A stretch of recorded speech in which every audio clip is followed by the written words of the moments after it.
As Iran's missile wrath scorches the Middle East, one man emerges to lead Tehran's revenge on US and Israel, Ali Larijani.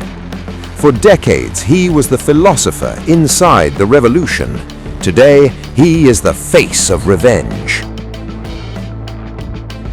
Ali Larijani, once known as a pragmatic insider who wrote about Immanuel Kant and negotiated nuclear deals with the West, now stands at the center of Iran's most explosive moment since 1979. On March 1, just 24 hours after US-Israeli airstrikes killed Supreme Leader Ali Khamenei and IRGC Commander Mohammad Pakpour, Larijani appeared on state television with a message that stunned even seasoned observers of Tehran. America and the Zionist regime have set the heart of the Iranian nation ablaze, he declared. We will burn their hearts. We will make the Zionist criminals and the shameless Americans regret their actions.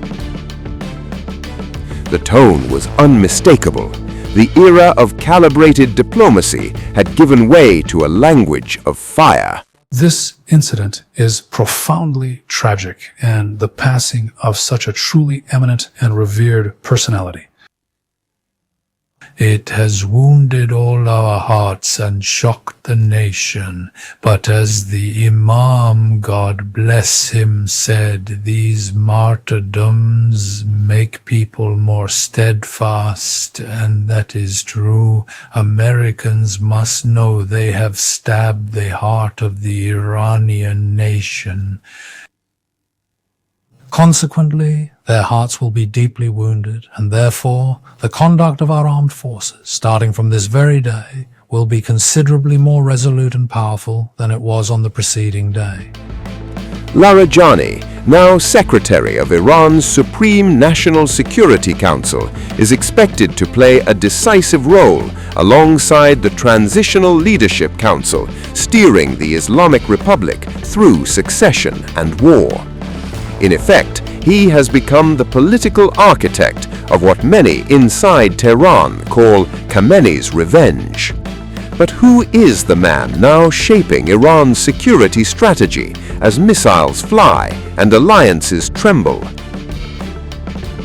Born in Najaf in 1958 to a powerful clerical family from Amol, Larijani belongs to a dynasty so influential that Time magazine once called them the Kennedys of Iran. His father was a prominent religious scholar.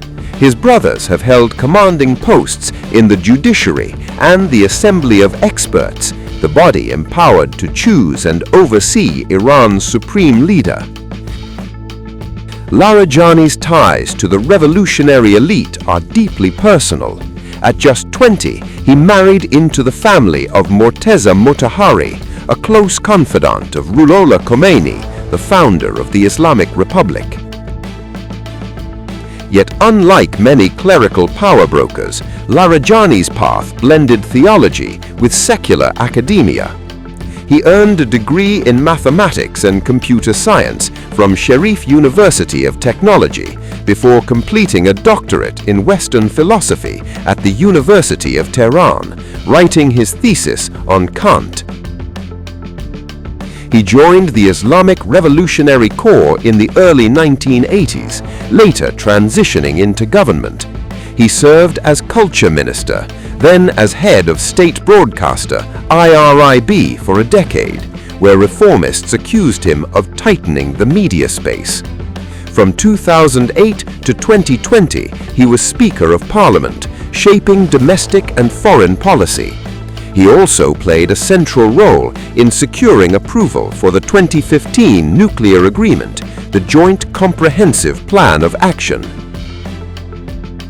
For years, Larijani was viewed as a conservative pragmatist, tough but willing to negotiate. Just weeks before the current escalation, he was reportedly engaged in indirect talks with Washington through Omani mediation, describing negotiations as a rational path. That diplomatic window has now been shattered. Following the strikes that killed Khamenei, Larijani accused US President Donald Trump of falling into an Israeli trap. He warned that killing leaders would not destabilize Iran and insisted that succession plans were already in motion under the constitution. "We are not intending to attack regional countries," he said, "but we are targeting any bases used by the United States." The message was both defiant and strategic. Iran would broaden the battlefield, but selectively. I believe they have pursued a completely mistaken path. This action they carried out using such oppressive methods against Iran's leadership has so deeply angered and continues to anger the people that they will never ever achieve their desired objectives. Do not doubt that the nation's solidarity will increase and the people of Iran will not allow separatism. We had said this before, and we had also told the countries in the region, we have no intention of attacking you. But when your nation's military bases are actively being used against us, and America, with all the military forces and equipment it has deployed and gathered in the region, is conducting operations against us. Should America launch any operations this time, we will undoubtedly strike all its military bases and facilities located throughout the entire region. These particular bases are not their own sovereign land. They are, in fact, unequivocally American territory. Israel is clearly pursuing the dismemberment of Iran. Why? It's simply because the nation of Israel is a very small country. It has no vast resources, nor a large population. It has no roots in this region, nor a hegemonic ideology. All its neighbors are Islamic countries that are hostile to it, although some of its governments are, its nations deeply despise it. It lacks hegemonic aspirations. So what exactly should it do when it observes the existence of a large country like Iran, possessing a rich and ancient history and a highly civilized nation? It has no alternative but to fragment this significant nation to establish its own hegemony over the entire region. Consequently, the strategy of plunder and territorial fragmentation is the very idea it is actively pursuing right now.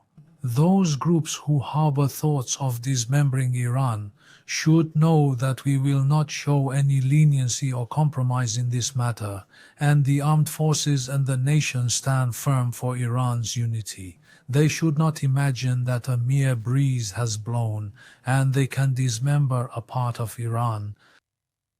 And the armed forces are completely in control and fully aware of the situation, and our response to them will be exactly like the one we gave yesterday. Today, the armed forces are resolute and determined not to relent until Iran achieves its full and sufficient independence. And they will not allow the enemy to repeat this deception ever again. It must be made unequivocally clear once and for all that Americans cannot dictate to the Iranian nation. They need to stop ignoring this. Since returning to the Supreme National Security Council in 2025 under President Masoud Pezeshkian, Larijani's stance has hardened. He reportedly cancelled cooperation agreements with the International Atomic Energy Agency, declaring its reports ineffective. He rejected fresh negotiations with Washington, stating plainly that Iran would not negotiate under fire. Now, as the region braces for further escalation, Larijani has promised a response with a force that they have never experienced before. The philosopher has become the war strategist. The pragmatist has become the messenger of retaliation. And as Iran navigates succession without Khamenei, Ali Larijani stands at the fulcrum of history, balancing ideology, vengeance, and survival.